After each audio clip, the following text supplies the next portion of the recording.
एक आदमी की मौत हो गई और उसे अपने कर्मों के कारण नर्क की प्राप्ति हुई।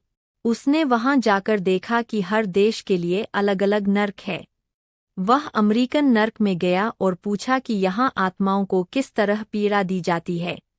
उसे बताया गया, पहले तो वे आपको बिजली की कुर्सी पर 1 घंटा बैठाकर करंट लगाते हैं। फिर आपको तीखे कीलों वाले बिस्तर पर नंगे बदन घंटे भर सुलाते हैं। फिर अमेरिकन राक्षस आता है, जो दिन भर आपको चाबुक से कोड़े लगाता है।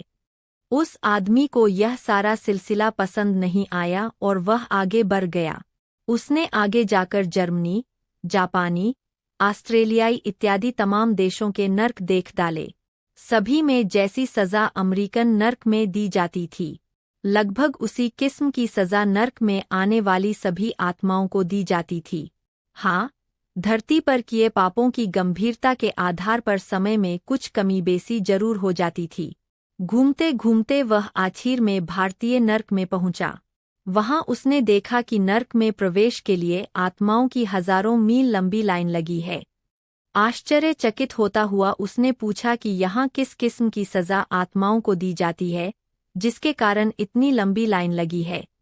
उसे बताया गया कि पहले तो वे आपको बिजली की कुर्सी पर 1 घंटा बैठाकर करंट लगाते हैं। फिर आपको तीखे कीलों वाले बिस्तर पर नंगे बदन घंटे भर सुलाते हैं। फिर भारतीय राक्षस आता है, जो दिन भर आपको चाबुक के कोड़े लगाता है। उसे और ज्यादा आश्चर्य हुआ। उसने फिर पूछा, पर ऐसी ही सज़ा तो अमेरिकन और तमाम अन्य देशों के नरकों में भी है।